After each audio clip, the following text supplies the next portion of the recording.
It is immaculate. There is no trace of the filth that has infected this world. The curious sculpture comes alive as you reach out to touch it. It thrums with power and throws flickering, dancing shadows against the walls. The carving is covered in strange glyphs that feel oddly familiar. They surround a gently glowing stone that makes you think of the night sky rolled into a ball. Trying to read the symbols, you hear a faint whispering at the back of your mind, as if you're listening to the echoes of a past age. Your mind swims, and, for a moment, the glyphs become clear. You read, "Our first lords babes with power glowed, our seconds born in blood that flowed. Our thirds young to the wind return, our fourths to glowing flames adjourn. Our fifth lord's cubs with minds were blessed, our sixths had brawn beyond the rest. Our seventh's brood spread from earth to glen, and thus no king shall rise again." You try to hold your focus as the whispering echo fades, but the letters waver, contorting and merging until they're nothing but meaningless glyphs once more. A riddle from the past. Or maybe a riddle about the past.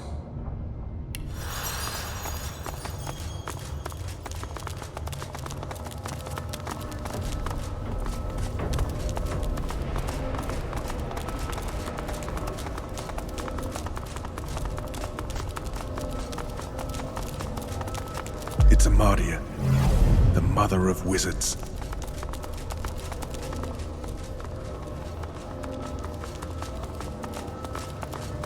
Tyr Sendelius, poet and patron god of the elves. Duna, the stoutest of the seven.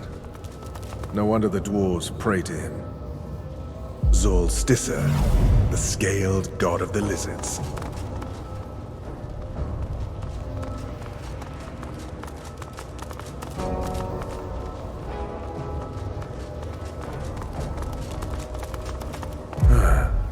Zantedza, the goddess of mirth, worshipped by imps.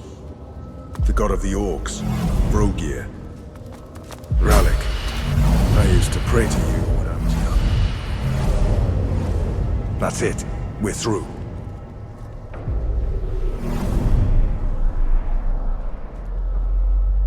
What in the name of Lucian's prize pig is going on here?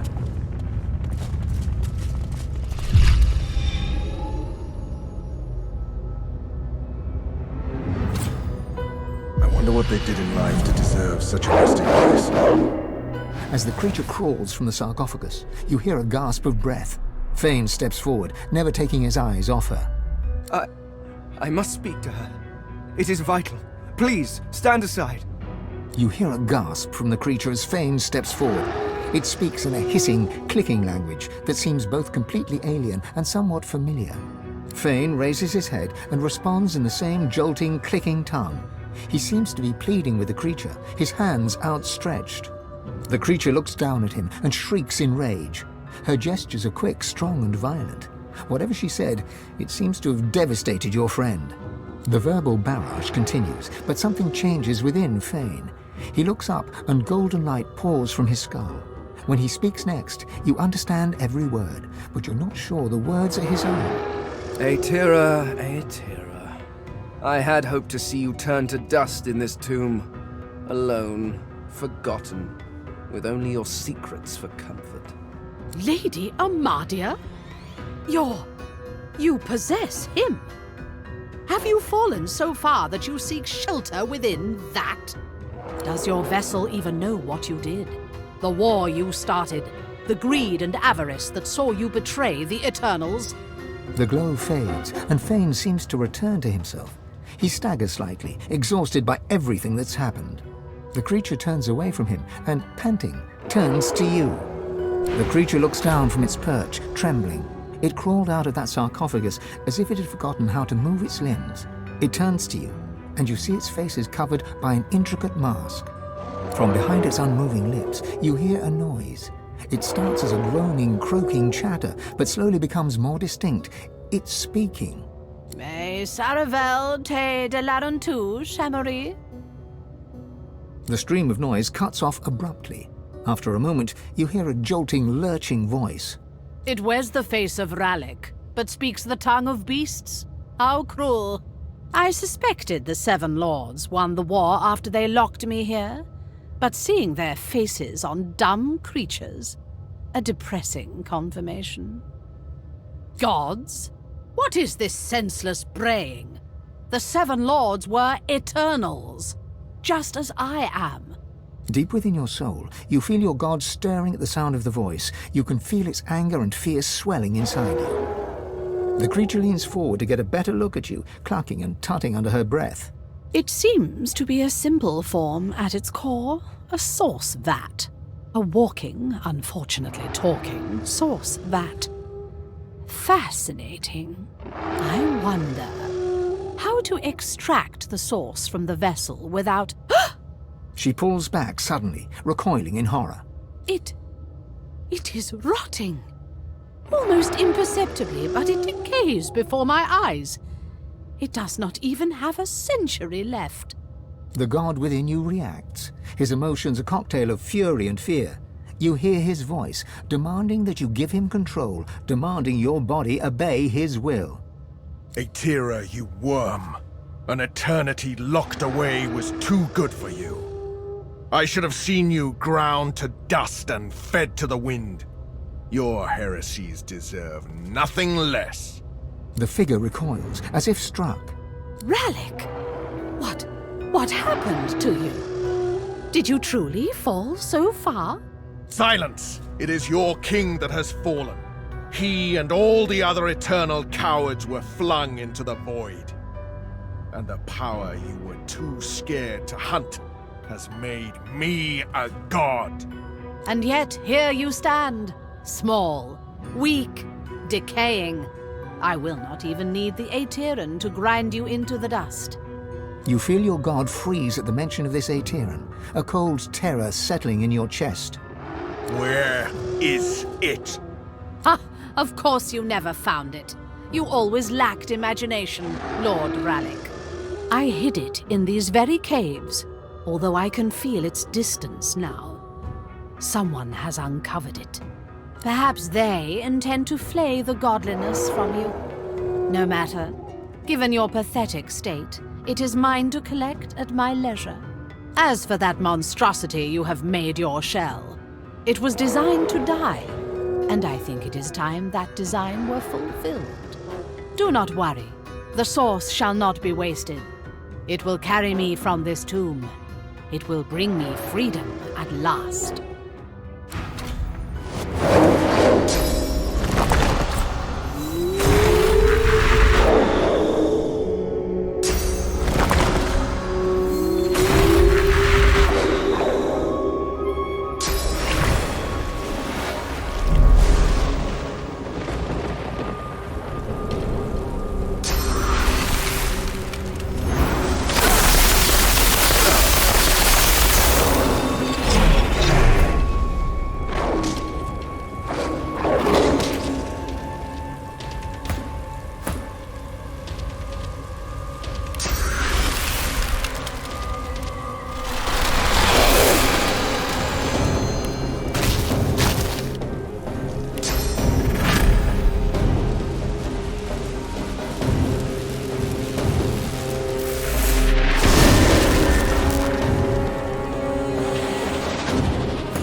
I yield to none.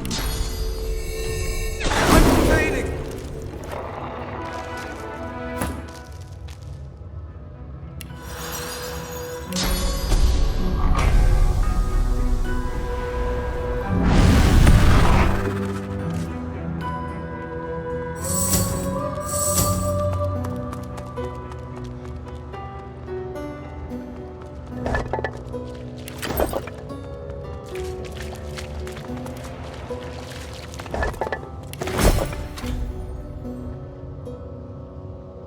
The air suddenly feels thick, like it's grown musty after concealing a lie for so long.